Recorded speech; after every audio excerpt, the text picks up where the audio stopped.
18 ventilator पर 49 नवजात, principal ने नहीं रोकी ओवरलोडिंग। सीएमएस हर बात से अनजान।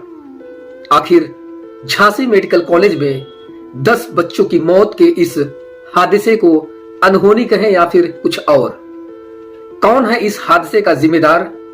वीडियो के अंत तक बने रहें और जानिए इस हादसे की असली वजह क्या है।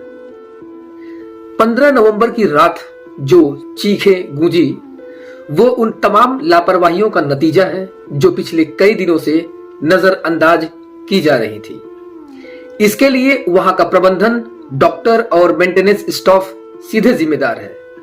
वेंटिलेटर पर क्षमता से अधिक बच्चों को रखना, फायर सेफ्टी की मॉनिटरिंग ना होना, पुरानी बिल्डिंग की पुराने इलेक्ट्रिक वायर चेंज न करना और मेडिकल स्टाफ को फायर रेस्क्यू की प्रॉपर ट्रेनिंग न देना सबसे बड़ी लापरवाही है।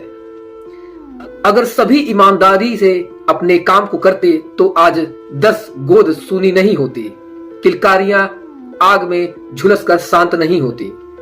चलिए इन 3 चेहरों और इनके किरदारों को जानते हैं। झांसी के महारानी लक्ष्मीबाई मेडिकल कॉलेज 9 एकड़ में फैला हुआ है। प्रदेश में सबसे पुराने चिकित्सा संस्थानों में से इसका नाम है। यह बुंदेलखंड का सबसे बड़ा उपचार केंद्र है, जहां यूपी के अलावा मध्य प्रदेश के लोग भी इलाज के लिए यहां आते हैं। झांसी मेडिकल कॉलेज के प्रबंधन की पूरी जिम्मेदारी प्रिंसिपल के कंधों पर होती है। डॉक्टर NS सेंगर के पास यह जिम्मेदारी है। हर छोटी बड़ी समस्या की रिपोर्ट इनके पास जाती है। लगभग 10 से 15 दिनों में प्रिंसिपल हॉस्पिटल का विजिट भी करते हैं। पिछले कई दिनों से SNCU वार्ड में क्षमता से अधिक बच्चों को रखा जा रहा था। प्राथमिक जांच रिपोर्ट में भी यह सामने आया कि 18 वेंटिलेटर पर 49 बच्चे एडमिट थे। किसी बेड पर 3 तो किसी पर 4 बच्चों को ऑक्सीजन दी जा रही थी।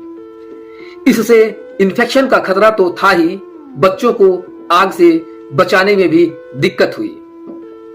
एक साथ एक वेंटिलेटर पर 3 से 4 बच्चे झुलस गए। आखिर तय मानकों के अनुसार बच्चों को रखा जाता तो इतना बड़ा हादसा नहीं होता। प्रिंसिपल को मानक से ज्यादा बच्चों को भर्ती करने पर रोक लगानी चाहिए थी, लेकिन उन्होंने ओवरलोडिंग नहीं रोकी।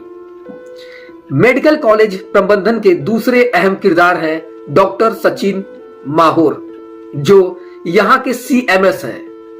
वार्ड में इनकी अक्सर विजिट होती है। वार्ड में कितने बच्चे हैं, किस बच्चे को क्या ट्रीटमेंट मिल रहा है, क्या समस्या है, इसकी फाइनल रिपोर्ट इनके पास ही सबमिट होती है। लेकिन डॉक्टर सचिन जब घटना वाले दिन अस्पताल पहुंचे तब उन्हें यह तक नहीं पता था कि वार्ड में कितने बच्चे हैं। मीडिया को पहला बयान दिया कि यहां 54 बच्चे भर्ती हैं। जिलाधिकारी ने उनके बयान का खंडन किया और बताया कि 49 बच्चे भर्ती थे। CMS ने बताया 5:30 बजे हादसा हुआ, जबकि प्रशासन ने बताया करीब 10:30 बजे आग लगी। अब बड़ा सवाल, 5 बच्चों का अंतर कैसे आ सकता है? इसके अलावा वार्ड में बच्चों की ओवरलोडिंग की वजह से वेंटिलेटर्स को लगातार चलाया जा रहा था। यहां की वायरिंग पुरानी हो चुकी थी, इससे वायरिंग फॉल्ट हो रही थी। प्राथमिक जांच में यह पता चला कि वायरिंग कमजोर होने की वजह से स्पार्किंग के मामले पहले भी सामने आ चुके थे। कई वेंटिलेटर्स को एक्सटेंशन से चलाया जाता है, जो बहुत जल्दी गर्म हो जाता है, लेकिन उसे गंभीरता से नहीं लिया गया। बाल रोग विशेषज्ञ की पूरी जिम्मेदारी HOD डॉक्टर ओम शंकर चौरसिया की है। विभाग में डॉक्टर, नर्सिंग स्टाफ की ड्यूटी लगाना, वार्ड की क्षमता चेक करना, मेंटेनेंस से जुड़ी प्रॉब्लम को सॉल्व करना, ट्रीटमेंट के साथ साथ यह पूरी जिम्मेदारी भी इनकी है। इन सब जिम्मेदारियों के बीच बड़ी खामी यह निकल कर आई कि यहां एक्सपायर हो चुके सिलेंडर लगे हुए थे। इनकी रिफिलिंग ही नहीं की गई। यहां तक कि वार्ड का फायर अलार्म तक नहीं बजा। पीड़ितों ने बताया कि हम वहीं पर लेटे थे, लेकिन कोई फायर अलार्म नहीं बजा, ना ही सुनाई दिया। इसके अलावा SNCU वार्ड का पिछला गेट काफी समय से बंद करवा दिया गया था। अगर वह गेट खुला होता तो इतने बच्चों की मौत नहीं होती। प्राथमिक जांच में यह भी सामने आया कि स्टाफ यहां कमजोर वायरिंग और ओवरलोड के बारे में विभागाध्यक्ष को बता चुका था, लेकिन उसे गंभीरता से नहीं लिया गया। इसके पीछे का कारण नई बिल्डिंग का निर्माण होना बताया जा रहा है। एसएनसीयू वार्ड की नई बिल्डिंग लगभग बनकर तैयार है।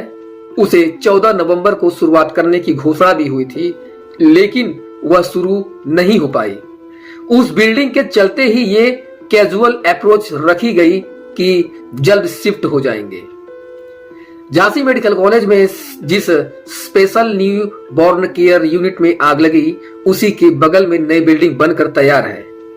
पहले यह तय हुआ था कि 14 नवंबर यानी बाल दिवस के मौके पर 2 फ्लोर की बिल्डिंग में अलग नया special new born care unit शुरू किया जाएगा, क्योंकि मौजूदा यूनिट सिर्फ 18 बच्चों के लिए थी। लेकिन तय वक्त में काम नहीं हो पाने के चलते इसे शुरू नहीं किया जा सका। अगर इसे तय समय पर शुरू किया गया होता तो संभवतः इतना बड़ा हादसा नहीं होता। यह अभी तक क्यों नहीं शुरू हुआ? इस बिल्डिंग में अब तक वेंटिलेटर क्यों नहीं लगे? इस मामले में अब तक कोई बोलने को तैयार नहीं है।